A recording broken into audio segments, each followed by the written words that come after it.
سورۃ القصص کی آیت نمبر 39۔ الحمد للہ وکفی والسلام علی عبادہ الذین اصطفی،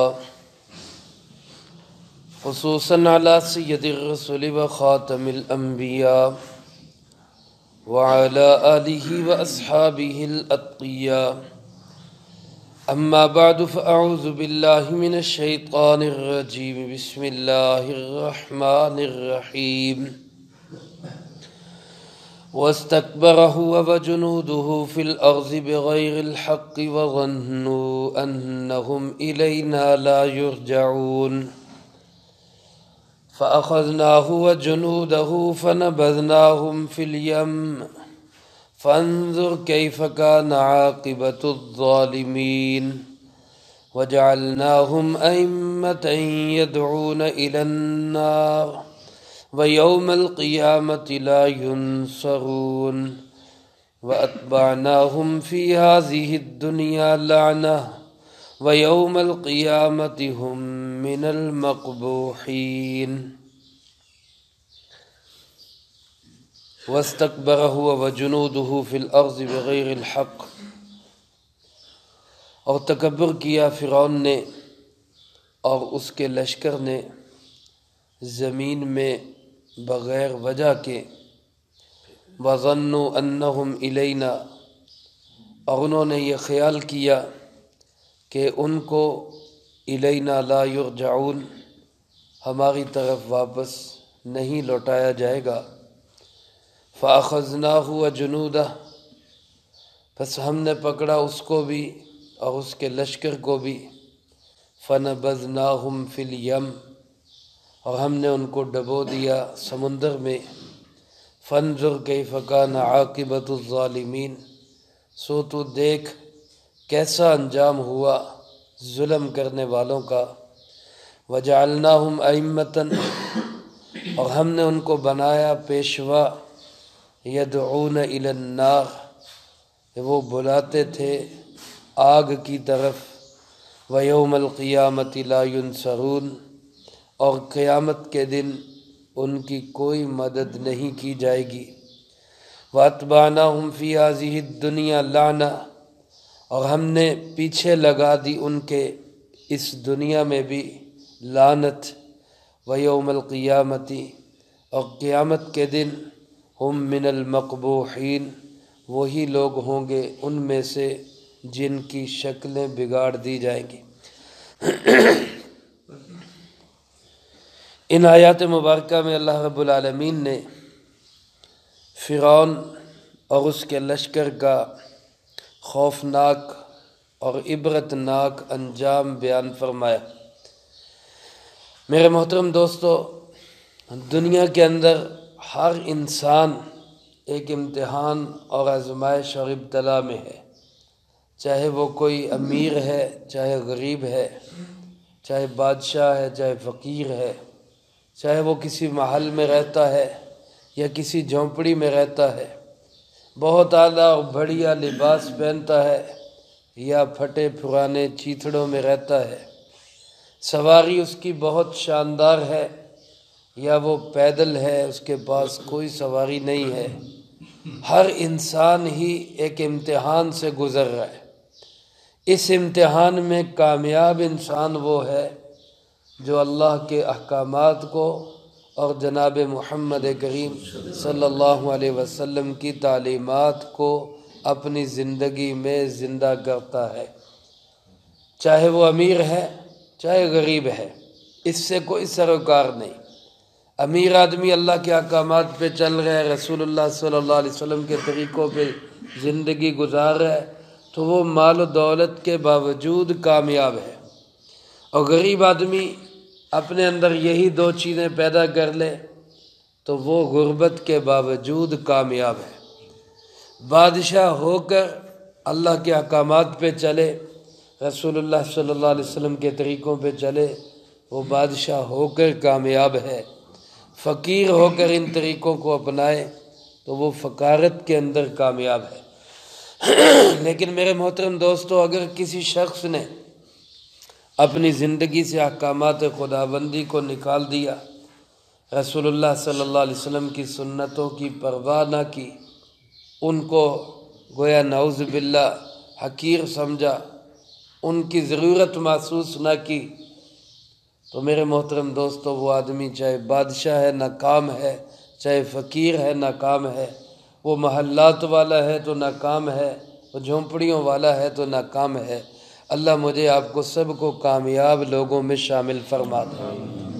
فرعون بہت بڑا بادشاہ تھا، بڑا ڈکٹیٹر تھا، اور ایسی بادشاہت تھی کہ شاید اس کی بادشاہت میں کوئی اپوزیشن بھی نہیں تھی، کوئی مخالفت کرنے والا بھی نہیں تھا، لیکن جب اس نے اللہ کے احکامات کا انکار کیا ہے، ٹھکرایا ہے، طویل ترین مہلت کے بعد پھر اللہ رب العالمین نے حضرت سیدنا موسیٰ علیہ السلام کو بھیجا، اور انہوں نے بھی آ کے اولاً اس کو سمجھایا، اس کو دین کی طرف بلایا ہے، احکامات خداوندی کی طرف دعوت دی ہے، لیکن جب وہ کسی طرح نہ مانا، بلکہ ماننا تو دور کی بات، اللہ پاک فرماتے ہیں وَاسْتَكْبَرَ، اس نے تکبر کیا، اور تکبر میرے دوستو ایک ایسی چیز ہے جو بڑے سے بڑے انسان کو ذلیل و رسوا کر کے رکھ دیتا ہے، بڑے سے بڑے انسان، بڑے سے بڑے عبادت گزار کو اور بڑے سے بڑے فرما بردار کو اس کے سارے عملوں پہ لکیر پھیرنے کے لیے ایک گناہ کافی ہے، اور وہ تکبر ہے۔ شیطان نے کیا کیا تھا؟ ابلیس بن گیا، مردود ہو گیا، اللہ کی رحمت سے دور ہو گیا، رجیم بن گیا۔ عزازیل سے ابلیس تک کا سفر کس گناہ کی وجہ سے ہوا ہے؟ تکبر کی وجہ سے، ورنہ بڑا عبادت گزار تھا۔ شیخ منیری رحمۃ اللہ علیہ جو حضرت دادا علی حجویری رحمۃ اللہ علیہ کے شیوخ میں سے ہیں، انہوں نے اپنی کتاب میں لکھا ہے کہ اس نے 6 لاکھ سال اللہ کی عبادت کی، 6 لاکھ سال، معمولی عبادت نہیں، لمبا چوڑا سفر ہے، 6 لاکھ سال، لیکن اس 6 لاکھ سال کی عبادت پہ لکیر کس نے پھیر دی؟ ایک سجدہ نہ کرنے۔ 6 لاکھ سال عبادت کی، ایک سجدہ نہیں کیا۔ ایک سجدہ کس وجہ سے نہیں کیا؟ تکبر کی وجہ سے۔ جب اللہ پاک نے فرمایا آدم کو سجدہ کرو، میں نے پیدا کیا، اپنے ہاتھ سے بنایا، خلیفہ بنایا، اس کو سجدہ کرو، تو اس نے کیا کہا؟ انا خیر من، میں اس سے بہتر ہوں، میں اس سے افضل ہوں۔ اپنے آپ کو کسی سے افضل سمجھنا، اپنے آپ کو کسی سے برتر اور بالا سمجھنا، اسی کا نام تو تکبر ہے۔ میں نمازی، فلانا تو نماز بھی نہیں پڑھتا، میں بڑا دیندار، وہ تو بڑا گناہ گار ہے، اور میں تو جناب تہجد گزار ہوں، اور وہ تو چور ہے، وہ تو چکا ہے۔ یہ تو میرے دوستو یہی تو تکبر ہے، یہی تو تکبر ہے، اور اسی تکبر نے شیطان کو شیطان بنایا۔ حضرت شیخ سعدی رحمۃ اللہ علیہ فرماتے ہیں تکبر عزازیل را خار کرد، بزندان لعنت گرفتار کرد۔ تکبر نے عزازیل کو شیطان بنا دیا، ذلیل و رسوا کر دیا، ہمیشہ کے لیے لعنت کے قید خانے میں، لعنت کا طوق اس کے گلے میں کس جرم نے ڈالا؟ تکبر۔ اور یہی انا فرعون کے اندر تھی، انا ربکم الاعلی، میں تمہارا سب سے بڑا رب۔ یہی انانیت انسان کو برباد کر کے رکھ دیتی، اور اس نے بھی تکبر کیا، وجنود، اس کے لشکر، اس کے ماننے والے، اس کی پارٹی والے، انہوں نے بھی سب نے زمین میں اپنے برابر کسی کو نہیں سمجھا، اور بغیر الحق، ناحق تکبر کیا۔ ناحق کا مطلب کیا؟ یہ انسان کو سزاوار ہی نہیں ہے تکبر۔ مٹی سے بنا ہوا، خاک سے بنا ہوا ایک پتلا جس کی چند سال پہلے کوئی حقیقت نہیں تھی، ہم خود سوچ رہے ہیں نا، ہماری جتنی عمر ہے ہم اس سے پیچھے چلے جائیں تو ہماری کیا حقیقت تھی؟ کوئی 30 سال کا ہے تو وہ 30 سال سے پہلے کا سوچ لے، کوئی 60 سال کا ہے تو اس سے پہلے کا سوچ لے، کچھ بھی نہیں تھے ہم۔ اور آگے 15-20 سال 100 سال 40 سال کے بعد کیا ہوں گے؟ کچھ بھی نہیں ہوں گے۔ تو جس کا ابتدا بھی کچھ نہیں، انتہا بھی کچھ نہیں، اس کو تکبر سجدہ ہی نہیں ہے، اس کا تکبر ہی ناحق ہے، ہو ہی نہیں سکتا اس کے لیے۔ تکبر جائز ہے، لائق ہے صرف اس ذات کبریا کے جو سب سے بڑا ہے، سب سے بلند ہے، اور وہ کون ہے؟ اللہ رب العالمین۔ اس لیے فرمایا الکبریاء ردائی، تکبر میری چادر ہے، تکبر میری عزت ہے۔ چادر کا مطلب کیا؟ جو ہم دھوتی باندھتے ہیں یا ہم چادر اپنے اوپر اوڑھتے ہیں، تو یہ چادر انسان کے لباس، انسان کا، یہ انسان کی عزت ہوتی۔ اللہ رب العالمین فرماتے ہیں یہ تکبر یہ میری عزت ہے، اور جو میری عزت مجھ سے چھیننے کی کوشش کرے گا، یعنی میری چادر لینے کی کوشش کرے گا، خود تکبر کرے گا، اللہ فرماتے بتتہ، میں اس کو ٹکڑے ٹکڑے کر دوں گا۔ کسی کی عزت پہ ہاتھ ڈالو تو وہ کیا کرے گا؟ تو تکبر کرنا یہ اللہ کی عزت پہ ہاتھ ڈالنا۔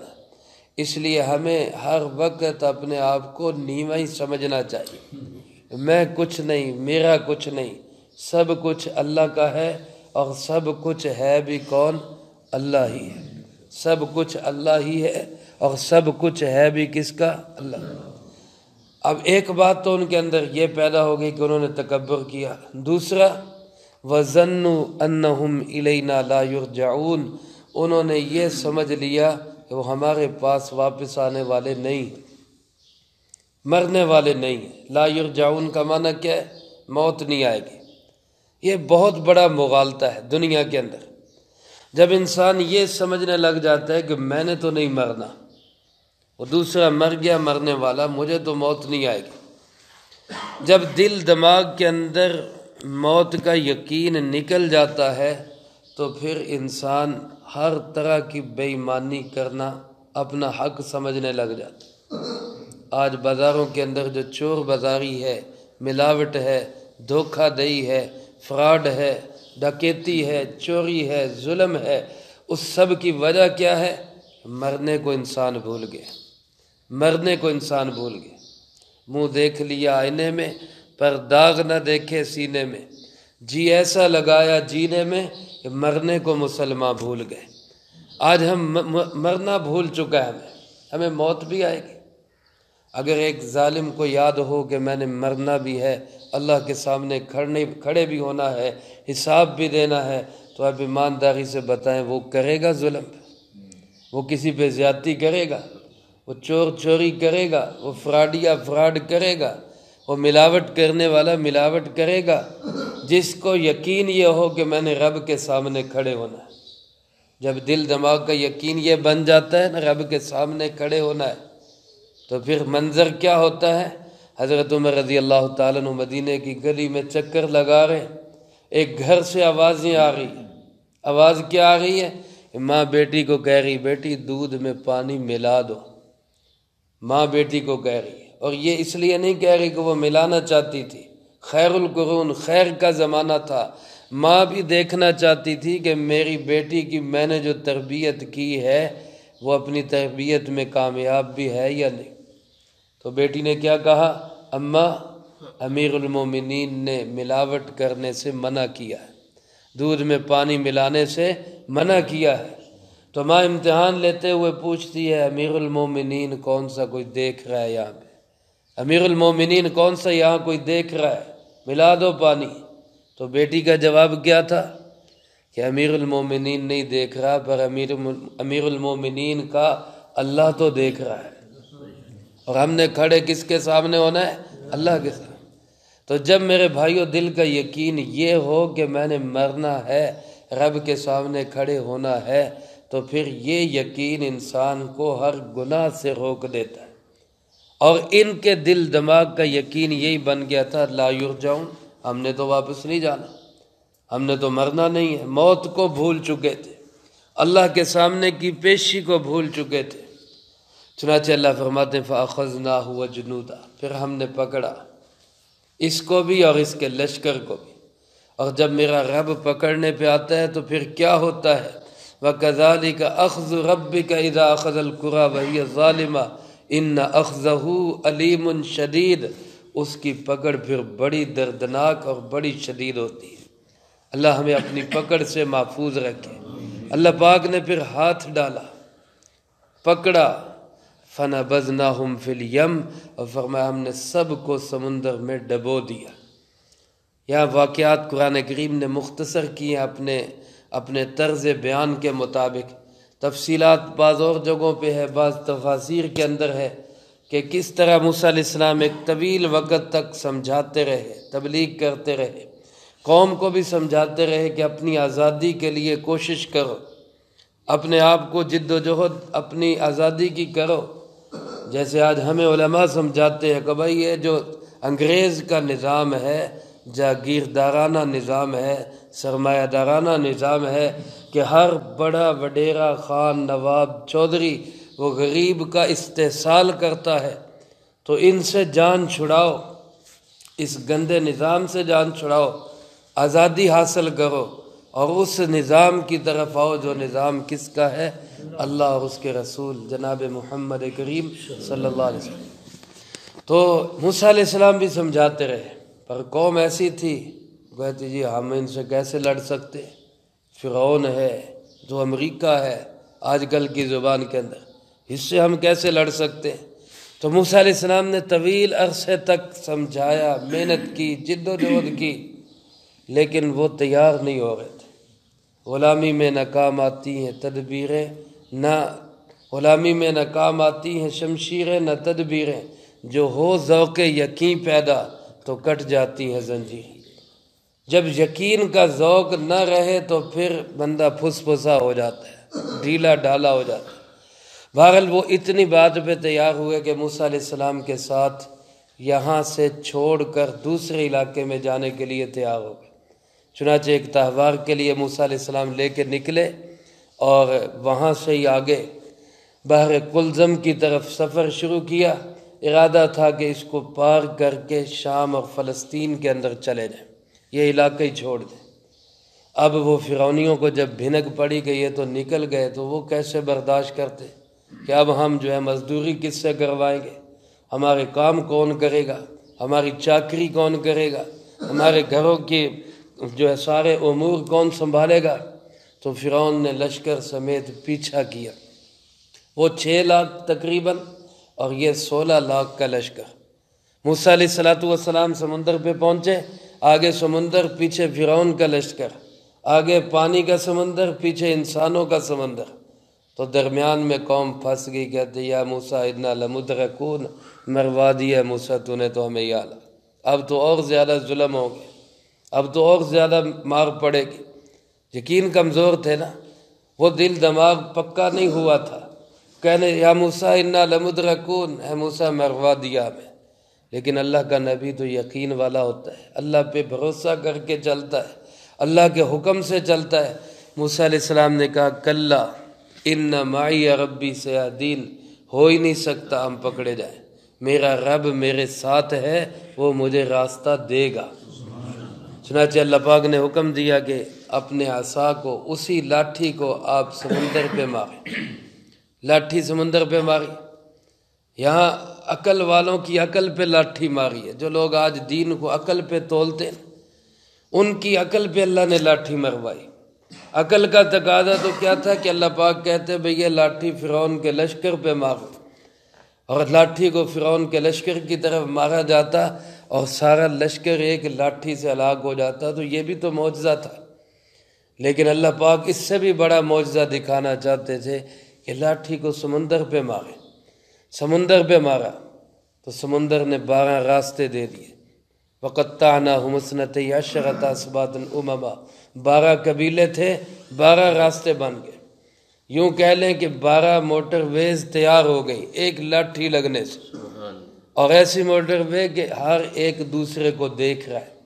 موسیٰ علیہ السلام کا پوری جماعت، پوری امت اس سمندر کے ان خشک راستوں سے دوسری سائیڈ پہ پار ہو رہی ہیں، اور ادھر فرعون اپنے لاؤ لشکر سمیت انہی راستوں پہ آ رہے ہیں۔ جب اللہ کو ناراض کرتا ہے بندہ تو پھر مت ایسی ماری جاتی ہے کہ وہ اپنے جال میں وہ خود پھنس جاتا ہے۔ لو آپ اپنے دام میں صیاد آ گیا، شکاری جو ہے وہ خود اپنے ہی جال کے اندر الجھ کے رہ جاتا ہے، بجائے اس کے کہ یہیں پہ رک جاتا کہ یہ کوئی گڑبڑ ہو گئی ہے، کہنے لگا یہ تو میں نے کیا ہے، یہ تو میں نے کیا ہے، آؤ چلیں اس میں، آگے گھس گیا۔ ادھر موسیٰ علیہ السلام کا آخری امتی سمندر سے باہر نکلا، اور ادھر فرعون کے لشکر کا آخری سپاہی جب سمندر میں داخل ہوا، اللہ پاک نے سمندر کو حکم دیا پھر دوبارہ مل جائے۔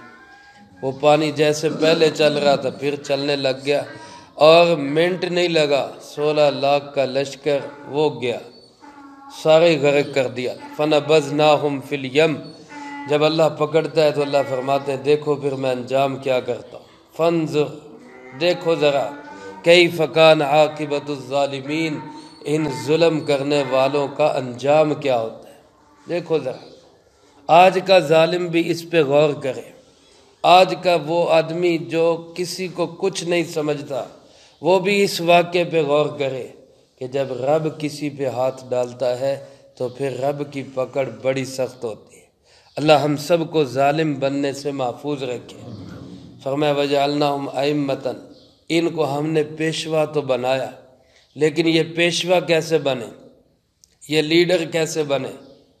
لوگوں کے لیڈر ہوتے ہیں، لیڈر، امام، پیشوا، رہنما، مقتدی، یہ سب ائمہ کا معنی ہے۔ تو اللہ فرماتے ہیں ہم نے ان کو لیڈر بنایا، لیکن یہ کیسے لیڈر بنے؟ یدعون الی النار، یہ جہنم کی آگ کی طرف بلانے والے لیڈر بنے، یعنی گناہوں کی طرف دعوت دی۔ ہر گناہ جہنم کی آگ کا انگارہ ہے، تو انہوں نے جہنم کی آگ کی طرف لوگوں کو دعوت دی، گناہوں کی طرف بلایا۔ امام اور لیڈر اور پیشوا کا تو کام ہوتا ہے کہ وہ لوگوں کو نیکی کے راستے پہ بلائے، عدل کے راستے پہ بلائے، انصاف اور اعتدال کے راستے پہ بلائے۔ تو جب امام اور پیشوا اور مقتدی اور لیڈر ہی گناہ اور ظلم اور عدوان اور زیادتی کے راستے پہ بلائے گا تو پھر باقیوں کا کیا بنے؟ اللہ پاک فرماتے ہیں اب صورتحال یہ ہے کہ یوم القیامت لا ینصرون، قیامت کے دن کوئی ان کا مددگار اور حمایتی نہیں ہوگا۔ دنیا میں بڑے لوگ آئے ان کو کہنے والے قدم بڑھاؤ ہم تمہارے ساتھ ہیں، لیکن وہاں کوئی ان کے پیچھے نعرہ لگانے والا ہرگز نہیں، کوئی ہٹو بچو کہنے والا نہیں ہوگا، کوئی مددگار اور معاون نہیں ہوگا۔ اور دنیا میں سزا کیا ہے؟ اتبعناہم فی ہذہ الدنیا لعنہ، اللہ فرماتے ہیں ہم نے دنیا میں ہی ان کے پیچھے لعنت لگا دی، دنیا میں ان کے پیچھے ہم نے لعنت لگا دی۔ آج کوئی ہے بندہ جس کو فرعون کا نام اچھا لگتا؟ حالانکہ بڑا بادشاہ تھا، 400 سال حکومت کی ہے۔ کسی شخص سے کہا جائے کہ جناب آپ کی تو حکومت بڑی شاندار ہے، فرعون جیسی حکومت ہے آپ کی، تو کیا خیال ہے وہ برداشت کرے گا؟ تن بدن میں آگ لگ جائے گی، اور کیا کہے گا؟ تو نے مجھے اس لانتی کے ساتھ ملا دیا۔ حالانکہ بڑا بادشاہ، لیکن سدا کے لیے کیا لگ گئی پیچھے؟ لعنت لگ گئی۔ آج ایک اللہ والے کا نام آئے گا تو کیا کہا جائے گا؟ علیہ الرحمہ، علیہ الرحمہ، رحمت اللہ علیہ۔ ایک صحابی کا نام آئے گا تو کیا کہا جائے گا؟ رضی اللہ عنہ، اللہ ان سے راضی ہوا۔ ایک اللہ کے نبی کا نام آئے گا تو کیا کہا جائے گا؟ علیہ السلام۔ حضرت موسیٰ علیہ السلام کا نام آئے گا تو کیا کہا جائے گا؟ علیہ الصلاۃ والسلام۔ لیکن جب فرعون کا نام آئے گا تو کیا کہیں گے؟ علیہ اللعنہ، اللہ کی لعنت ہو اس پر۔ تو ہمیشہ کے لیے اس پہ کیا لگ گئی؟ اس کے پیچھے لعنت لگ گئی۔ یہی حال یزید کا ہوا ہے۔ جب حضرت سیدنا حسین ابن علی رضی اللہ تعالیٰ عنہ کو اس نے شہید کیا تو ہمیشہ کے لیے لعنتی بن گیا، ہمیشہ کے لیے لعنتی بن گیا۔ آج یزید کسی کو کہیں اس کو یزید کا لفظ گالی سے کم نہیں لگتا، سب سے بڑی گالی لگتی ہے، مجھے یزید کہہ دیا۔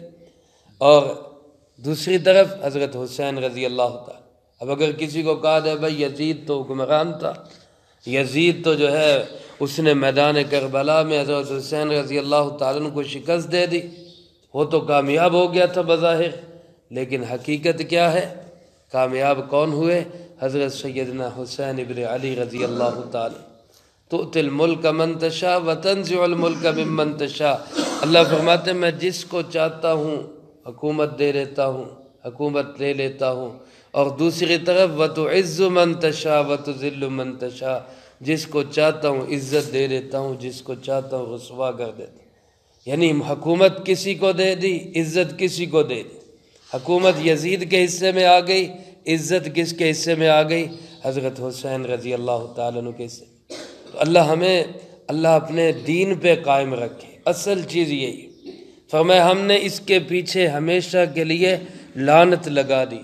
وَيَوْمَ الْقِيَامَةِ هُمْ مِنَ الْمَقْبُوحِينَ، اور جب قیامت کا دن آئے گا تو یہ کن لوگوں میں شامل ہوں گے؟ یہ فرعون اور فرعونی لشکر اور فرعونی سارا لشکر اور ہم نوا اور اس کے گن گانے والے اور اس کے پیچھے چلنے والے، یہ سب من المقبوحین، ان لوگوں میں شامل ہوں گے جن کی شکلیں بگاڑ دی جائیں گی، جن کے چہرے بگڑ جائیں گے۔ کیونکہ دوسری جگہ قرآن پاک میں آتا ہے کچھ چہرے اس دن چمکدار ہوں گے، روشن ہوں گے، تبیض وجوہ وتسود وجوہ، اور کچھ چہرے کالے اور سڑے ہوئے۔ حدیث پاک میں آتا ہے رنگ کالے ہوں گے، آنکھیں نیلی ہوں گی، بھیانک اور خوفناک چہرے ہوں گے، سڑے ہوئے چہرے ہوں گے، ذلت چھائی ہوئی ہوگی، ترحقہم ذلہ، ذلت اور رسوائی ان پر چھائی ہوئی ہوگی۔ یہ کون لوگ ہوں گے؟ اولئک هم الکفرۃ الفجرہ، یہ وہ لوگ ہیں جو دنیا میں کفر اور فسق و فجور کی زندگی گزار کے گئے۔ اللہ ہمارے چہروں کو روشن اور چمکدار بنائے، اللہ ہمارے چہروں کو وہاں پہ پرسکون اور مطمئن اور خوش و خرم اور خوشگوار بنائے، اور ایسے خوفناک انجام سے ہمیں محفوظ رکھے۔ تو میرے محترم دوستو، دنیا میں نیک لوگوں کے ساتھ اپنا تعلق جوڑنا ہے، اللہ والوں سے محبت کرنی ہے، تکبر سے بچنا ہے، موت کا یقین رکھنا ہے، موت اور اللہ کی پیشی کو سامنے رکھ کے پوری زندگی گزارنی ہے۔ اللہ مجھے آپ کو سب کو اس کی توفیق نصیب فرمائے، جو کہا سنا اس کو زندگی میں لا کے دوسروں تک پہنچانے کی توفیق عطا۔ اللہم انت السلام ومنک السلام، تبارک ربنا وتعالیت یا ذا الجلال والاکرام۔ اللہم انا علی